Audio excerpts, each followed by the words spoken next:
I am continuing my Mountain East Conference discussion today on this new episode of Hoops Across the Mountain State, episode 34. And man, it is going to be a great episode as well. Hi, everybody. Thank you all for joining in. Like I said, this is Hoops Across the Mountain State. I am your host, Taylor Kennedy. And like I said, you talk about great coaches in the MVC. He's right up there. So I'm very excited to introduce our guest this afternoon. He finished his 8th season at UC with a 14-3 overall record. And on top of that, he has a very good record at UC since he's been here, well, been in the capital city as well, was 148-79. And he has led UC to 3 Mountain East Conference championship games, and no other coach has done that yet. Without further ado, let's introduce our guest of episode 34 of Hoops Across the Mountain State, Coach Dwaine Osborne. Coach, how are you doing this afternoon? Hey, man, how are you? Good to see you. Thanks for having me. Absolutely. I love it. Like I said, I mean, you're decked out in your UC, you got the basketballs and everything at the posters. So probably a top 10 backdrop, coach, maybe top 5. I appreciate it. I'm going to work on it because I want to be number one. But we're thankful for so much here. We have a lot to be thankful for, and so I'm happy to pump UC all I can. Absolutely. And I've covered you guys as well, so I've really enjoyed watching you all. So I'm ready to dive right in, Coach. I'm very excited. Just to give the audience a little bit of an overview, we're going to go a lot of different avenues, sort of like what we did with Coach Hallett on our last episode. But today we're going to be discussing a lot of different things, so be prepared. So we're going to be discussing last season, the success that they had, the success that he's built at UC since he's been here. Like I said, he just finished his 8th season. We're going to touch on recruiting. You'll come to find out when I talk to coaches, especially collegiate coaches, I love talking recruiting because I love talking about who they're bringing in, guys that are going to be new. I love that. And as well, we'll talk a little bit about some NCAA stuff as well. But also, we will also be discussing something that Coach Osborne did, which is very interesting. And I will leave that towards the end. Maybe we'll squeeze it in the middle. But without further ado, let's dive right in. And Coach, when you talk about last season's success as a whole, you guys had a tremendous season, 14-3 overall, and you guys made it to the NCAA tournament in the regional. But how would you describe the success of last year's Golden Eagles team? Well, I mean, I think it was a good year, especially in a difficult time dealing with COVID. That posed some challenges, obviously, that were significant. But it was a fun year. I think the biggest thing for me is we won our first regular season conference championship in about 21 years. And so I feel like we've been so close multiple times. I think we finished second 2 or 3 times in the 8 years I've been here in the regular season. And as you mentioned, we've been to 3 conference championship games. And so I feel like we've kind of been knocking on the door. We obviously won a conference tournament championship, and we've been to 3 national tournaments. And so for us to really be able to check off, so to speak, the box on winning a regular season conference championship, that was something I really wanted to be able to do. And we're hopeful that we have our program in a position now that we're going to be able to fight for that annually. You mentioned that regular season title and how that hasn't been done in a long time, 21 years to be exact, like you alluded to. But how much of an impact does that regular season title mean to this program? Well, it means a lot. I think you can always get arguments and debate on, is it more impressive or is it better to win a conference tournament championship or the regular season championship? And they're both super special. I've been fortunate to do both here at the University of Charleston. And for me, I think the biggest thing that I always think about is a lot of teams could get hot potentially and win 3 games over a weekend and play well and win that. And that's super hard to do, but it's possible. To be able to sustain it over months of time is super difficult. And to me, that's the sign really of where your program's at. Can you compete over a sustained period of time? And so that's probably why it means so much to me.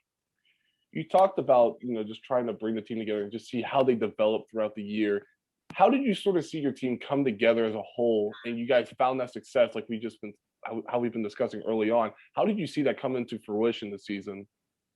I think a lot of that really revolves around the type of culture we try to develop in our program and the type of environment we try to create. I think one of the things that's been super significant for us in the past few years is our ability to keep and return numerous players. I think that's been super significant.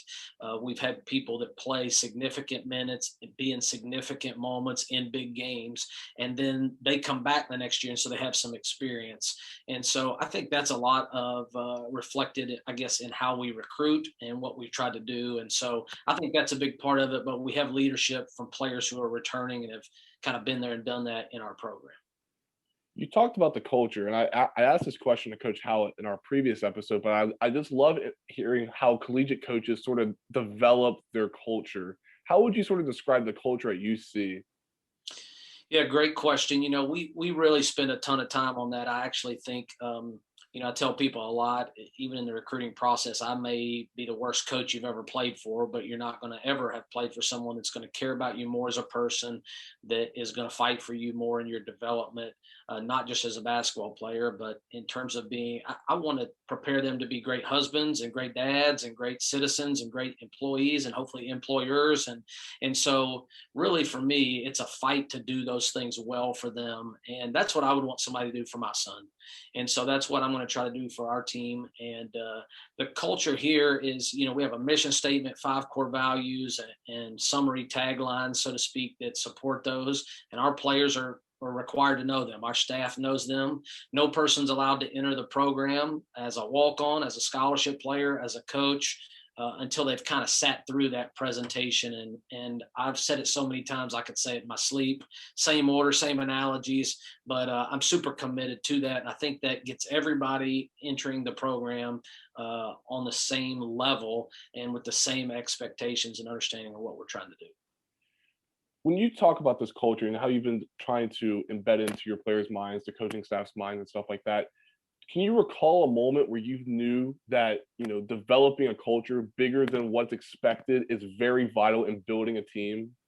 Yeah, absolutely. That's a great question. It's actually one of my favorite stories to tell. So we had a kid here named Jordan Smith from Dayton Dunbar High School in Ohio, and just a phenomenal human. And he really was the person. We have a drill. I'll try to tell you this super quickly. We have a drill we call Syracuse. It's almost like a warm-up drill. And you and I are partners in the drill, and we're both going to have to run the floor. We're both going to have to pass, catch, dribble, shoot, rebound. You have a little bit of everything you have to do. So one of the things that I like to put on there as a part of the drill is that if I shoot the ball, you have to rebound the ball. And that's not just rebounding misses, that's rebounding the ball, period. And you have to do that before the ball hits the floor. So if you come to our practice, there'll be times you'll see a guy sprawl out, lay out for a rebound to try to not let it hit the floor. And so really when I developed that and talked about that, I just wanted it to be a thing. I hate when guys, the ball shot and you kind of just go over and you kind of let it bounce 2 times, or you just grab it kind of flat-footed on the floor. It's not very game-like. So I just wanted them to be down, ready, instinctual, try to anticipate where the ball was going. And so we would always just say, when I first got here, it's like, hey, if you don't do that, I don't care if the guy airballs it. I don't care if he shoots it over the backboard. I don't care what happened. If the ball hit the floor before you rebound it, then just hop off the side, do 5 push-ups, and hop back in line. You won't miss a turn. You won't miss a rep. You won't have any of those type of issues. But what you're doing in doing that is you're saying, hey, I understand I have a responsibility that I was supposed to do, and I didn't do my job. Doesn't matter why it didn't get done. You just didn't get it done. So I'm going to be accountable for my actions. And that's really a lot of what we want to create here is an environment of responsibility and accountability. So I don't care if you do straight full arm push-ups. I don't care if they look like you're in the military. I don't care if they're half push-ups. It's to me more the concept of me not having to tell you.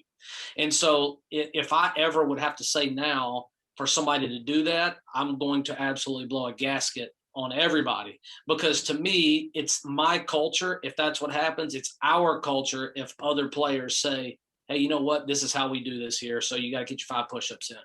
So anyway, Jordan Smith took that thing to a whole nother level. He was great about doing it. Jordan was very fit, very into making sure he had a super low body fat. His body was just chiseled. And so as the season went along, I just would notice that, and this again is a couple of years ago, I would just notice that I felt like he was doing push-ups all the time throughout the entire practice. We've been done with Syracuse drill for an hour. And so Jordan, one time we're doing a drill, 4-possession game, we call it, and I'm on this guy, good job, terrible job, whatever. And so Jordan's down doing these push-ups close to where I'm at. So I get finished. I say, Jordan, like every time I look over, you're doing push-ups. Like, what are you doing? And he said, well, coach, about 4 possessions ago, I was supposed to go to the offensive glass and I just didn't. I just kind of stood there. And then next possession after that, I was supposed to down screen and cut through, and I forgot to down screen and I just cut through. And for me, that's where the whole thing really started to take off, because I didn't see either one of those happen. I didn't catch either one of those. And so Jordan really created an environment for us that, hey, you know what you've been asked to do, you know what's the responsibility you've been given. And most players, I think, kind of give the old, like, oh, did somebody see me do? Oh, coach didn't catch me. And so what happens is we really want to get 15 players in our program that have the mindset of Jordan Smith, that it doesn't matter. I know what I was supposed to do, and I didn't accomplish or fulfill that mission. And so now I need to hold myself responsible and accountable to my teammates because I didn't do my job, and that hurts all of us. And for me, that is who I think about a lot when I think about our culture and the development of it. How important is it, or not really important, is it easier? Let me rephrase this. Is it easier for your job on your part that you find these players that, hold each other accountable? That way you guys don't have to as much, but at the same time, you find those leaders in in those diamonds in the rough sort of situations. But does it make your job easier finding those players and just making them know, the culture at UC, along with, doing the right thing at the right time? Yeah, great question. For us, it's super important. We say a lot around here, player coached teams are better than coach coached teams. So if it's my culture, we're not going to be very good. If it's my team, we're not going to be very good. We're never going to reach our full potential. And so we need players to take ownership and say, hey, this is our team. This is our program. And we want it to be good, not just for myself, but for all of us. And so I think that's really important. I actually have some friends that say, hey, you should probably do this a little bit different. You might deter a really good player from coming to you by being so, like, I think I'm a super blunt, between the eyes type of guy. And so I don't have to yell and scream at you about that, but I can just tell you and be direct about it. And so we have lost players because I think that we are so honest on the upfront part in the recruiting process. And so we tell them exactly what we're going to do, how we're going to do that. And if you feel like that's something you can't get down with, like, I get it. It's not for everybody, but winning's not for everybody either. And so this is the way we believe that we put a system together that's produced pretty good results so far. And we're going to continue to try to develop that. I agree. That's a tremendous point as well.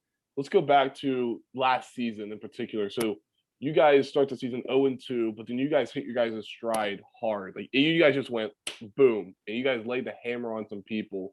When you look back at the season that you all had, like I said, 14-3 overall, but when you look back at last season, was there a point where you knew that this team was going to be really good and, like, very unique in a way that you had not seen teams develop? Well, I thought we had a chance to be really good for sure. I think, again, the COVID year just put some wrinkles in things and kinks in things a little bit. So when we came back, we had, a guy that was second team all league for us, and one of our really key incoming recruits, a freshman that we feel like is going to be phenomenal. Those 2 guys were out. One had COVID, the other was the roommate, so he's in quarantine. So those guys didn't play the first weekend. And so that was a little bit difficult. And then we had some new players. And I think a huge thing that goes maybe overlooked some is that we didn't have any scrimmage games. We didn't have any exhibition games. Usually you have 3 of those. And so through those, I usually play sometimes the returners a little bit less, and I play the new players or the younger players more, because I'm just trying to figure out who can do what and give you a little experience. Well, we didn't have those. And so we didn't have a chance to go against anybody until we played our first game. And so not having those 2 players out there, especially, the all conference guy, who I think is like super steady for us, is one of our, maybe our most important player. And so, it was a little bit difficult, but we felt like the whole time, we lost both of those games by 2 points. And in both those games, we had the ball at the end of the game with a 3 to win it, and we just missed. And we actually got pretty good looks at it in both games. And so we felt pretty good about it. But I really felt like at that point, we saw just another level of urgency from our returners. And like, hey, we're going to lose this thing, so to speak, before we ever get going if we don't get it together. And I think we just began to chip away at it. I think we were practicing pretty well already. and we continue to just practice better and better. And I think that's a huge key, is how you practice. And so for us, we did that. And then, as you said, we kind of just began to pick up steam, and I think our confidence built, and, we were able to pick up some really good wins in a tough league. And so we're super thankful for it. You had pointed out a couple of things about coaching during a pandemic, and I think it's unique because no one has dealt with it, and the importance of trying to adjust, and knowing you probably did that in a way that you probably approved. But at the same time, when you look back at this year from a coaching perspective, how truly difficult was it to coach during a pandemic? Well, it was different. It was different and difficult. And but you know what? Like, I'm super thankful. I thought our administration, our athletic director, Brent Stevens, our president, Dr. Roth, just were phenomenal.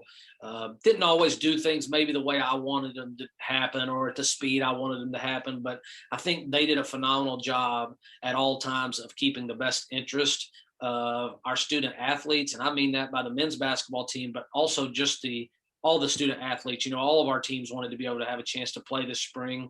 And we have just really been able to watch our president and AD do a really, really good job leading us through some super difficult times. And so, we practiced, our players chose to practice in mask even throughout the course of the entire year, just to try to give us the best chance in case one person maybe had been isolated and got it, that it wouldn't shut us all down. Where if we would have practiced without mask, the likelihood would have been that we would have had to shut down everybody for 2 weeks. And so we just really try to do a good job with that. Obviously testing 3 times a week was difficult, not having everybody in the locker room at the same time.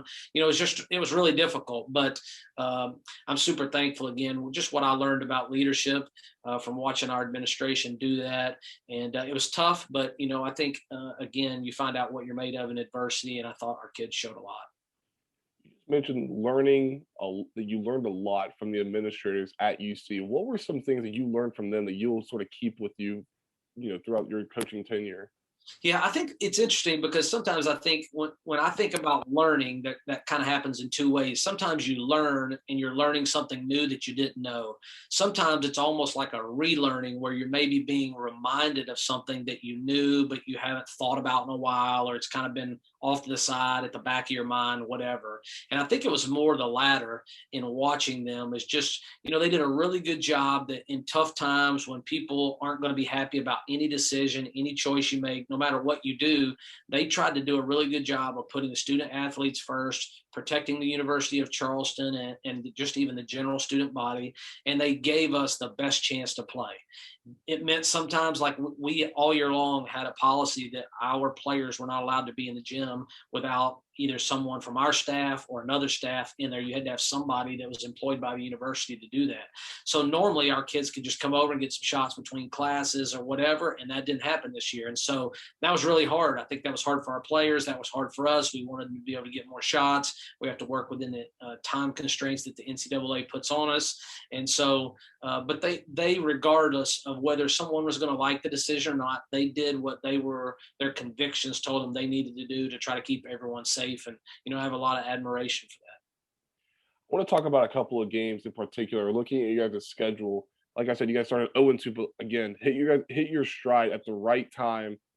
And as technology is not working in my favor, but I remembered a couple of games, especially the ones that I covered during the season. That was the game against West Liberty at home. And going up against West Liberty, it's always a tough task just because of the culture that Coach Howlett's built up there. But to defeat a top level team in West Liberty, what did that sort of mean for that season in particular? Well, obviously, Ben and I are really good friends, and I was friends with Coach Crutchfield, and obviously, he started that thing 15 years ago. I think Ben has just kind of taken the baton and continued to run with it. It's done a great job, and he and I talk, multiple times a week. Just a very, very good friend, and I have a lot of respect for him and his team and what they've been able to do for a sustained period of time. And really, I think in a lot of ways they've been the gold standard in our league the last 15 years, and that's what we want to do. We want to become the gold standard, and so that's what we're striving to do. And so I think anytime you beat them, obviously, it's good. It's what you're trying to do. I think we've beaten them 4 consecutive seasons now. We've beaten them in the tournament. We've beaten them at their place. We've beaten them at our place. And the same can be said for them with us, And so I think that it's become kind of a classic matchup for the last 4 or 5 years. that when the two teams play, it's usually a pretty good slugfest. And so, and I think that's a compliment to where we have uh, gotten our program to. I think it's a compliment again to Ben and his players. And so I think I hope that they have respect for us. We have a ton of respect for them, and we know when we play them, it's going to be a dogfight till the very end. You're going to have to play for the full 40 minutes. And so at the end of the day, that's what makes it fun, though, is that you want to challenge yourself at the highest level possible just to see how good you can be. After that game, you guys faced off against two tremendous teams. Two of your three next games were against two of the top teams in the MEC, and that was in Fairmont State. And then 2 games later, you guys went and played West Virginia State as well. During that 3 to 4 game stretch in the month of February, how did you see your team respond to playing three of the top teams in the MEC? Yeah, in the regular season, I think we played West Liberty and Fairmont back to back, and so you know what? I thought that our confidence was rising as we got to that point. And when we played, I think we played West Liberty first, and we won that game at home. And one of the things I love is like the last 2.5 years, we've kind of gotten to a point where if that would have happened. 5 or 6, 7 years ago, 8 years ago, when I first got here, we would have had guys running around like we won the national title. And I want you to be excited. Every win's super hard to get in college basketball, but I also want us to have some perspective. Like, hey, we've been here before. We've done this. What we're supposed to do.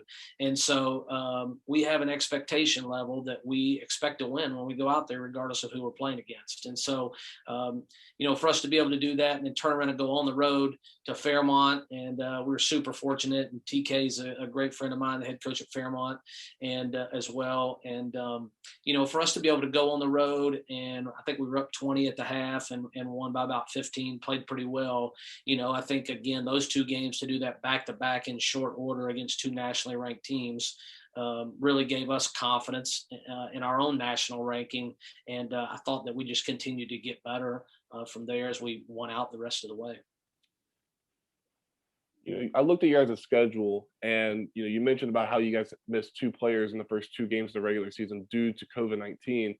But out of all 17 games you all played, only 1 game was canceled. I think that's a testament just to you mentioned the administration, you mentioned your coaching staff as well, along with the players as well. But whenever you guys got that call about that game against Glenville State being canceled, did you see an attitude change, or was it just still the same attitude of just everybody just wanting to go out there and compete? Well, I think the hardest thing for us, is we had the two losses at the start of the year, and we were able to avenge one of those, I guess you would say. And so Glenville was the other one. And, we lost by 2 points at their place. And, just what Justin's done with the Glenville program has been phenomenal. Another guy I have a ton of respect for, a very good friend. And, I think our guys were really excited and anxious to try to, avenge the early season loss with Keith out, Tyler out, those guys coming back. I felt like we were playing well. We were a lot different team than what we were before. And so we were excited about that game and the opportunity to play it, no more or less than we were any other game that we're excited to play, but we were looking forward to it. And I think it is a big credit to our administration, because it's the only game we were involved in this year that was canceled. And, it was not our canceling that did that, and so our players did what they needed to do, and were fortunate enough to not catch the COVID-19. And so, but I don't know if I saw any necessarily change because of the game, but it was just like, okay, that game's canceled. What's the next game? Let's get ready. Yeah, I do agree, and that's a very important piece that you just added. But putting a cap on the season, I mentioned before we began this podcast that you had a creative side to you that I did not know. But as always, you love finding these new stories, and that's the whole point of this, just to unlock new things. But this is for the audience, and that is, if you have not already, either go out on Twitter or go on YouTube and look up UC Shining Moment 2020-2021. And you'll see the video posted by the University of Charleston men's basketball YouTube page. That video was created, produced, and a lot of other things all put into one by none other than Coach Osborne. And Coach, I gotta ask, what was it like just creating that montage for your team? Well, it's something I love to do. We've done it for a couple years now, and Yeah, I just think it's something that they really enjoy. It's a way that we can kind of just, instead of throwing some clips together and some random song on it, I think it's a good way to try to recap, hopefully, and just paint one final picture of a recap of our season. I think our players look forward to seeing it, and it's something I take great pride in doing. And we have the University of Charleston basketball channel on YouTube, and we put tons of videos on there. We recap games. Any game we win, we recap it and put the highlights from the game with some music over it. But obviously, that one's a special one, and I really enjoy getting to do that. That was awesome, and I think I've seen that at least 3 times. I've seen that at least 3 times, and it's funny just bringing it up. People talk about the creative side of people, what they can do. I think it's awesome that you have this creative side of you, coach. I mean, you're a coach during the day, but at night, that creative side of you just gets unleashed, and I love it. I thought that was awesome. Well, I appreciate it. And again, our kids really enjoyed it, and that's who I did it for. But I wish I was really creative. Sometimes I have some good ideas, but really my staff they're the genius behind so many things. But I try to be creative. It's just not my natural instinct, I guess. But I'm fortunate. I got 3 assistant coaches that are really good, and I'm super thankful for them. I feel like you and your coaching staff are the kind of guys that in the coaching room or in the coaching locker room, so to speak, you guys probably have a whiteboard with all the creative ideas, and you're just like, all right, let's do this during this time, and just I love it. That's awesome. Yeah, you'd probably be surprised how many things we have scripted out. We'll leave that for another episode. There you go. but coach, continue our discussion. I think it's also important to recognize the players you guys will be bringing in next year, especially on the recruiting level and how difficult recruiting's been. But I want to start with this question. I just mentioned it, but how difficult is it to, one, recruit a player, and 2, try and find what they're like since, COVID-19 is still upon us? Yeah, it's super difficult. Obviously, we're not out on the road near as much as what we would like to be or what we normally would be.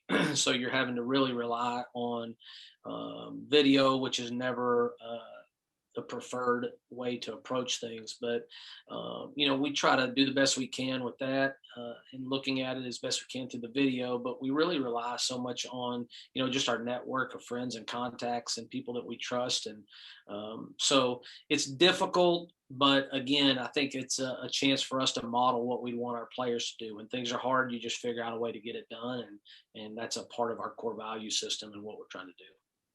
Well, before we go into player personnel, when you look at a recruit and you're trying to pursue a recruit, and I'll ask 2 questions I've asked before to a couple different coaches, and that is, when you look at a recruit that you want to pursue, what are some character traits, maybe player traits that they do on the court as well, but what are some things that you look at as a head coach when trying to pursue a recruit?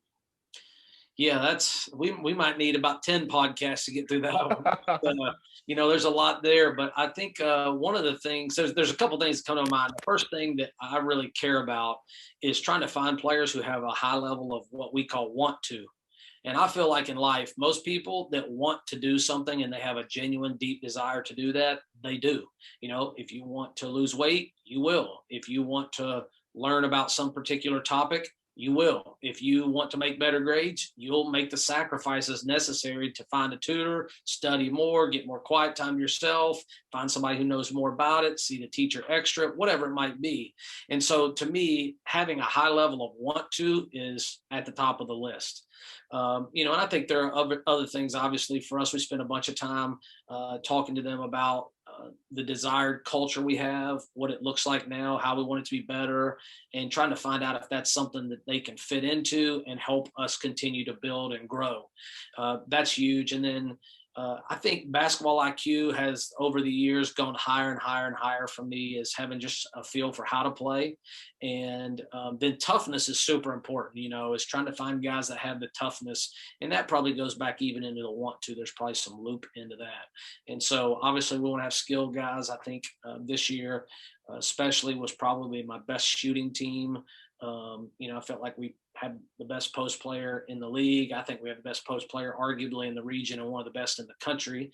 And trying to put people around him who can really shoot the ball has been super important part of what we try to do.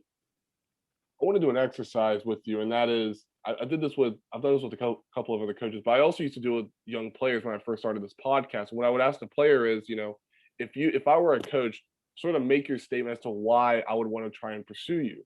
but I've sort of flipped the script and I've asked coaches, if I was a player and you're trying to pursue me, what would your pitch be to me to try and, try and win me over?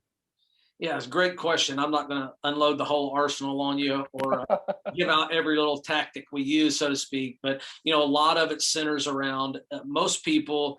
I think one of the things we hear the most is in the recruiting process, especially from kids that we get and we talk to them. After we've secured their commitment. Okay, what were the differences, or what was the recruiting process like for you? I think one of the number one, maybe far and away number one thing that I hear is that the conversations revolved around basketball less and off the court stuff more than maybe what goes on in the other things. And so I think so many times people want to talk about the skills and, hey, this is how you can fit into our program. And we definitely want to do that too. That's an important part of it for those kids to be able to see and feel how can they fit into our program. But so much of it for us is about just getting to know them as a person. What makes them tick? How do they think? We try to ask open-ended questions. I have my master's degree in communication studies from West Virginia. And that was one of the things that was really important in the process of studying and learning about communicating and doing that effectively. And so for me, we want to ask open-ended questions. We want to be able to really dig into what causes a person to think the way they do and care about the things they care about. And so we spend a ton of time talking about those things and the plan we have for them as it relates to developing them, not just so that they can be great in the next 4 years, but they can be great in the next 80 years. So we mentioned the pitch aspect of recruiting, but now that you've had a couple of commitments and that you've had a couple of players hopefully sign, who are some guys in this recruiting class that you see fans should be very excited about? Yeah, really, what's odd is we've had a couple commitments here just recently. And so I can really only talk about one via NCAA rules. That was a person that signed and has his paperwork completed from the fall, and that would be Aiden Turner. And, he was the point guard at Moeller High School. And if you know much about Ohio basketball, Moeller High School is an elite level program. All four of their starting players besides Aiden are going to go Division I. And we really felt like if we don't get him done early, that he'll go Division I as well, and we wouldn't be able to get him. And so he was a huge priority for us in trying to get a high school point guard. And he is just a great kid from a great family. And it's really interesting when we went to watch him play in an open gym. Coach Rector, watched quite a bit of the games, and I watched, but I spent so much time with his head coach during the games going on, and so much of the discussion was about their core values and how they try to administrate their program. And he was telling me about what their core values are and what that looks like and what those mean to them. And he said, hey, all these guys have to do it, so you should ask Aiden about it. And so I put Aiden on the spot right in front of his coach and said, hey, he was telling me about this stuff. Can you tell me a little bit about it? And he just pop through those things. And so for me, that was like, we already knew he was a good player. He's coming from some similar type of situation as to what we're hoping to continue to build upon. And so that made it to us a perfect fit. And so he's a great kid, great family. We're super excited to have him. That's an interesting point that you bring that up, because you mentioned earlier the culture and trying to embed in the minds of your coaching staff and your players, especially your players, that what's being built is much bigger than what should be expected, just because it's a family thing, which leads me to my next question. And speaking of family, whenever you talk with families, especially high school athletes who are still in high school and they have their families with them, and you're having that one-on-one discussion with them, you're trying to sell to them as much as anything. You're trying to sell the program. You're trying to tell them, why come to UC, why trust me, and everything else. But how important is it to try and get that discussion and try and build that foundation relationship-wise with the parents? Super significant. I think that we have been really fortunate. I think the rate of return, the rate of commitments we receive, and the rate of success we have when in the recruiting process we meet with not only the student athlete, but his guardians, his parents, whoever that might be. When we are able to sit down in person, all together in the same room, it is crazy how many times we have been able to secure a commitment from that player and how many times that player's gone on to be really successful in the program. And so to me, I always feel like if I can get in front of the parents, we want to do whatever necessary to make that happen. And so I think one of the things with that is, I talk a lot about my kids. I have a 16-year-old and a 13-year-old. And I always tell them, hey, I'm going to love and care about your kid. I'm going to do it to the best of my ability to do it the same I would for my kids. And so, for my kids, I would hurt somebody bad over my kids. And, so I talk to them a lot about, hey, I'm going to fight for your son. He is going to be the primary focus of my attention for his time here. But, and everybody's excited about that. I'm going to be honest with your son. I'm going to take care of your son. I'm going to whatever. And everybody's like, oh yeah, that's great. But I always, one of my favorite parts of doing it actually is talking about there's a little bit of a flip side. So before you get too party happy about it, you need to understand that there could be what you might view as a negative side, because while I would hurt somebody over my kids and my family, at the same time, I'll stick my foot in my kid's rear end if I have to. And so if that's what's needed. And so it's kind of the same thing for them. Is like, I'm going to be hard on them, but man, I'm going to love them. I'm going to fight for them. And so hopefully that resonates. I feel like that's been something that's been good for us. And I think parents just want somebody that'll be honest up front, care about their kids, and try to help them be the best they can be. Absolutely, and that's a tremendous point, because I think trying to establish a relationship with the parents is just as important as trying to establish it with the player as well. But I want to go back to some player personnel as well. I forgot to mention this when we were talking about last season, but sort of going back to that discussion very very briefly. When you look at last season, you go into the season with preseason expectations for not only your players but for yourself. But let's go for the players. Who are some guys that exceeded those preseason expectations and rose above the level that was set for them? Yeah, I don't know if we had anybody do that. Our expectations are pretty high. I think, I think Lamont McManus is a first team all league player and is one of the better players, I believe, in our league. I think he's somebody that everyone has to prepare for. You have to address how you're going to manage him, and what you're going to try to do or not do. When you play us, I don't think you can leave him off the scout, so to speak. And so I think a lot of things, start there. I think, Keith Williams, we have super high expectations for him. Isaiah Gable was an incoming player we had super high expectations for. I think Isaiah started the first 2 or 3 games a little bit slow and then really got it going like we expected him to initially. And so, and that happens sometimes. New players, whether it be a freshman or a transfer, it just takes them a little bit to get in the flow and figure out what they need to do and how they need to fit in. We have super high expectations for Eddie Colbert, and I think he's really progressing well. And then, Seth O'Neill's been my point guard for 3.5 years, and there's no person on the planet I have higher expectations from than my point guard. And so he's probably the one that is doing so much to live up to him, and it probably to him feels like he can never do enough, because anytime something goes wrong, it's Seth's fault.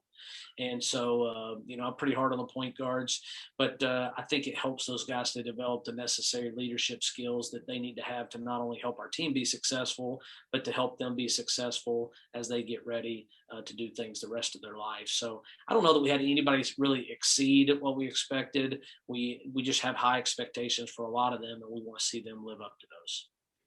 You mentioned 3 players in that answer that are seniors, and I love asking coaches about the senior leadership and the senior, what they're going to leave if they have, because also along with this weird season, the NCAA has allowed players the option of staying back a year if they are seniors, or even if they're freshman through junior, they can still be considered or reclassify as a freshman or sophomore or junior that next season. But before we get into like their main core, are there any players that you can announce that are going to use that extra year of eligibility? Yeah, I think, again, we have the 3 seniors, Lamont, Seth, and Isaiah. And I think that there's a pretty good chance that they all will use it. I know Lamont will be using it. He's coming back. I know Isaiah is coming back. Seth is probably not going to come back. He has a child that he's trying to take care of and just get started in life a little bit. And so he's going to be moving on, which will be a big loss for us. He's been a starting point guard for 3.5 years. But I'm just so proud of him and the progress he's made. And so, but we'll have Lamont and Isaiah back, and super thankful to have both of them back. I think their leadership and experience in the program, especially Lamont, it'll be his 5th year in the program, is going to be super significant for us. And then we also have Riley Hetherington, who will be a 5th-year player in the program, that he'll be a senior next year as well. And again, a guy that's been here for 5 years and just a super high basketball IQ player, really has a great feel for what we want to do and what our expectations are on and off the floor. So he's really invaluable in so many ways. And so I think Isaiah and Lamont and Riley as seniors next year is super important for us. I want to talk about Seth very briefly, and you just mentioned how he's been playing for you at the point guard position for the last 3.5 years. But how have or how did you see him progress as a player and just as a young man? Just how did you see him progress in his college career? Well, I mean, I feel like I could be here a long time on that one too. Seth is such a great kid. He, has an unbelievable level of passion and desire, an unbelievable level of want to, super competitive. And so, as a player, he is going to just work himself to death. I mean, he loves to be in the gym. He puts in a great effort, and he has a high level of care about really improving his game and getting it to the best possible place he can. And so he spends a ton of time doing that. And he is a player that's going to go home and work really hard in the summers. When you're not around, you don't have to hawk over him to make sure things are getting done. And then off the floor is probably where he's grown even more just as a man and learning how to handle his responsibilities. I think he kind of has all the tools in his tool bag to be great at anything he chooses to do. I think he had some tools in there that maybe he didn't know he had in his bag. I think he had some tools in there that maybe he hadn't pulled out to use in a long time, didn't know how to use them, whatever it might be, that I hope that we've helped in the last 4 years with him doing that. I think he's just really grown and matured, and he has unbelievable natural leadership instincts.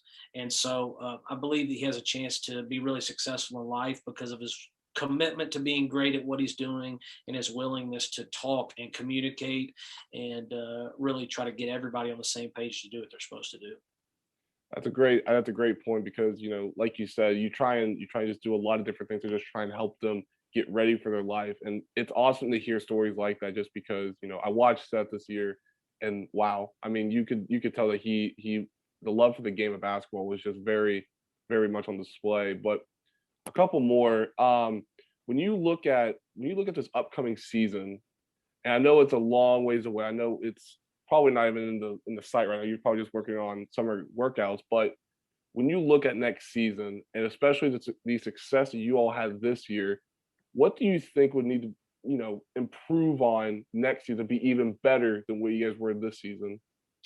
Yeah, really good question. Actually, we have 8 of our top 9 players returning. Seth being the only person in the top 9 that's not. And so huge loss, obviously, just with him and what he's meant to our program. Plays the point guard position, makes it even greater. But I think having 8 of our top 9 back, I think in a lot of ways, it's a best case scenario for a point guard is to be able to say, hey, this is what I've got coming back. And I think that we have a chance to we're trying to get to excellence. I think that's really what our word is that we choose to use as a part of our mission statement and our core values is we're trying to reach toward excellence. And for us to do that, we talk a lot about it's not that difficult to go from bad to average. And it's a little bit more difficult each rung you go up the ladder from average to good, from good to really good, and I think we've been at the really, really good and we're trying to just get to excellent. And I feel like there's one more ceiling there to get to the top floor that we've got to push through, bang through, knock down, whatever it is. And so that's what we're trying to do. And so for me, so much of it is it's not going to be a talent issue as much as it is living out the mission and core values that we have and executing them on a daily basis and really finding ways to do that well. And I think if we do that, I think we have great potential to have another really, really exciting season. And finally, I love asking this question for coaches because you get a lot of different answers and you get a lot of unique stories as well. But I got to ask, Coach, just because I'm enjoying this conversation, but I got to ask, where did your love for coaching originate from? Yeah, great question. You know, I've played sports my entire life growing up, football, baseball, basketball, did the whole thing. And, my dad played baseball in college and was a really good player. And, he spent so much time with me on baseball, and probably just by, maybe nature, I guess that probably would have been my best sport playing when I was a kid. But I just loved basketball. I mean, I just loved it. And so I think my mind works more that way. I think the slower pace and time between pitches and things like that with baseball just too slow for me.